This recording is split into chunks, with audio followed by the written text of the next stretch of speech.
the Minnesota Wild podcast, presented by Acrisure. You guys do what we saw some of the activities. What else have you guys all been up to? Yeah, I mean, it's always fun to come here and be with everybody, and this year feels even better, just kind of more familiar. We went go-karting yesterday, so that was fun, and it's good. It's fun to be here and be around the guys, and kind of the future of the Minnesota.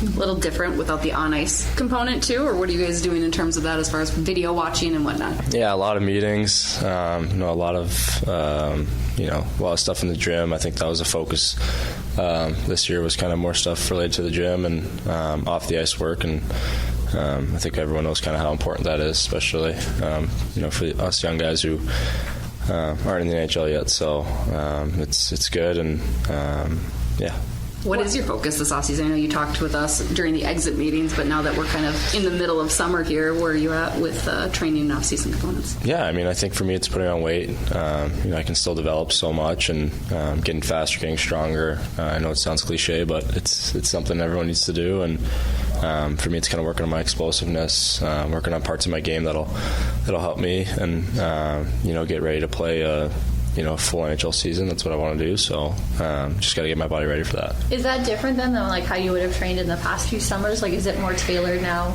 to preparing for the NHL, or this is what you would have done last summer and the year? No, I mean, I think it's just to another level. I mean, obviously every summer you're training hard and preparing the right way, but everyone knows that the NHL is a different breed, and you just got to take it one step further and train that much harder. Did you find enough room in your trophy case for another gold medal? Yeah, there'll always be enough room. So, what was that experience like?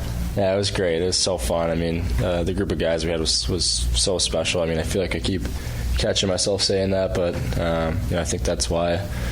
Those kinds of team win. It's just everyone's so great and good to each other and cares about each other. So just so fortunate and lucky to be a part of that team. When we talked to you last, the season had just ended, the Wild season had just ended, and you were getting on a plane for Europe. I mean, At what point did you get a chance to just take a nap and rest your body a little bit? When I got home from World Championships, I went right home to California and just took a week off. Relax, get away from hockey, and just kind of reflect a little bit on the year, and it was good. But I got right back in the gym the next week.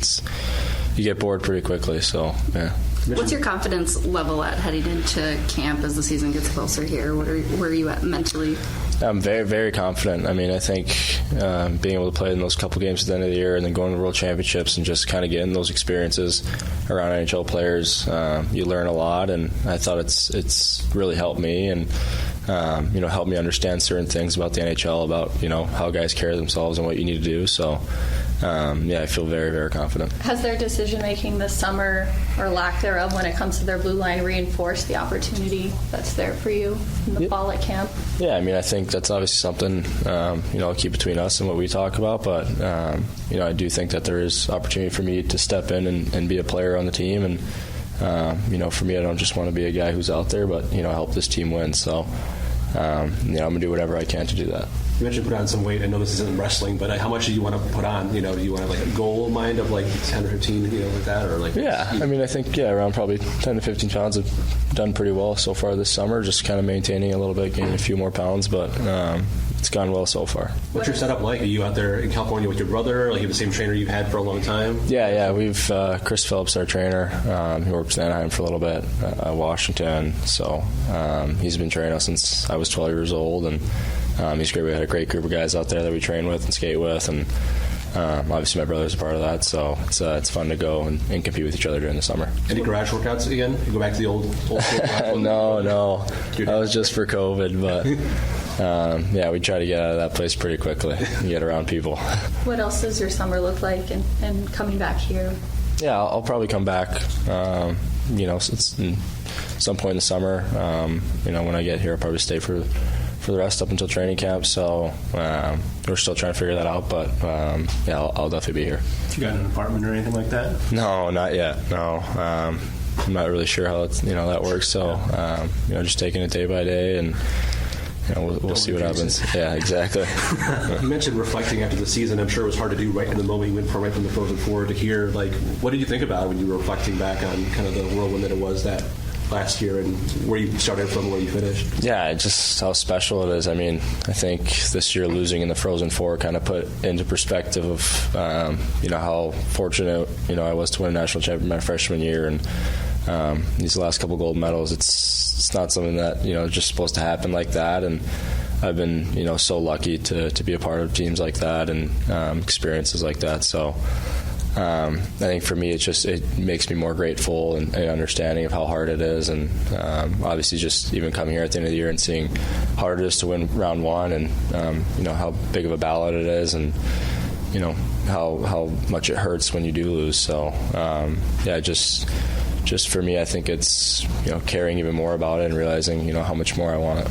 I know you're encouraged how you felt in the playoffs and how you learned from certain things. Like, was there anything else you kind of gleaned from that whole experience in terms of physically handling a lot of the NHL players, NHL situations? Yeah, I think it's just how guys go about their business. I mean, you look at a guy like Brock Faber who plays so much every night and just acts like a horse out there. When we were out there, it was pretty impressive, what he can do, and seeing it up close is crazy. So, just seeing a guy like him and what he does on a day-to-day basis, and all the preparation he puts in before games, it's pretty surreal. So, I think for me it was really good to be around that and see that, and understand what kind of work goes into it. I think Carl staying, he's not surprised that DC stayed? No, I don't know. I mean, he's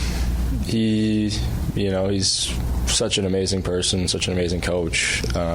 He's never going to leave Denver in a bad position, or he's not going to leave when he doesn't think he's ready, or I'm not going to speak for him, but I know that he wants to put that place in good hands, and I think he's not in any rush. He's young, he's got time, so I think obviously can't speak everything for him, but I'm happy for him. I think it's amazing for him and his family, and especially for all the boys at Denver.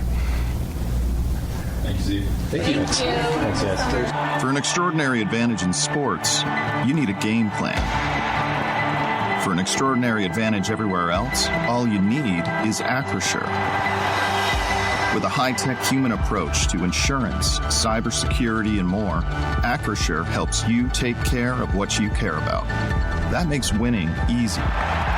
See what Acrisure's extraordinary advantage can do for you at Acrisure.com.